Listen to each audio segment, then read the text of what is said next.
Magandang araw po sa inyong lahat.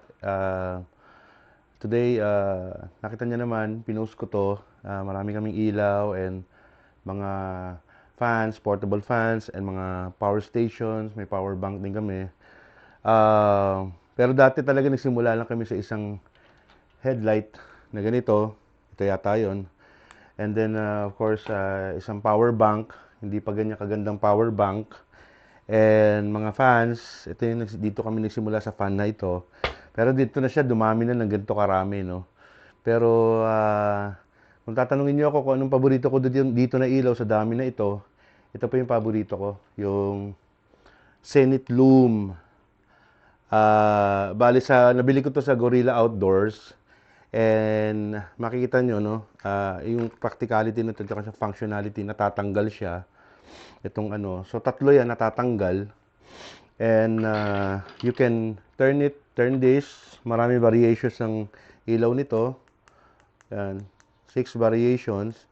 And then pwede mo siyang maging uh, flashlight.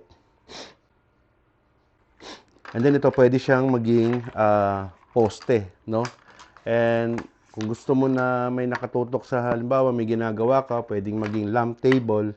Yan, pwede siyang islant ng ganyan, no?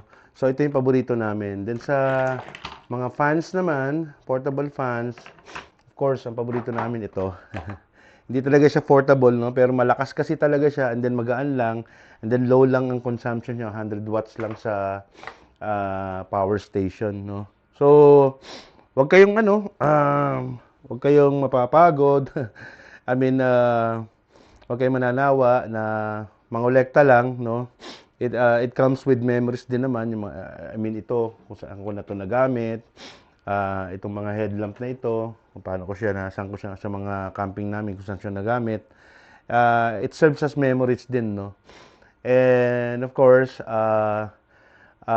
if you want to go out camping with the family, marami kang pwedeng gamitin. If you want to go out with a lot of friends na gusto mong mapagamit yung mga gamit mo, pwede kang pagamit sa kanila, no? So, yun lang.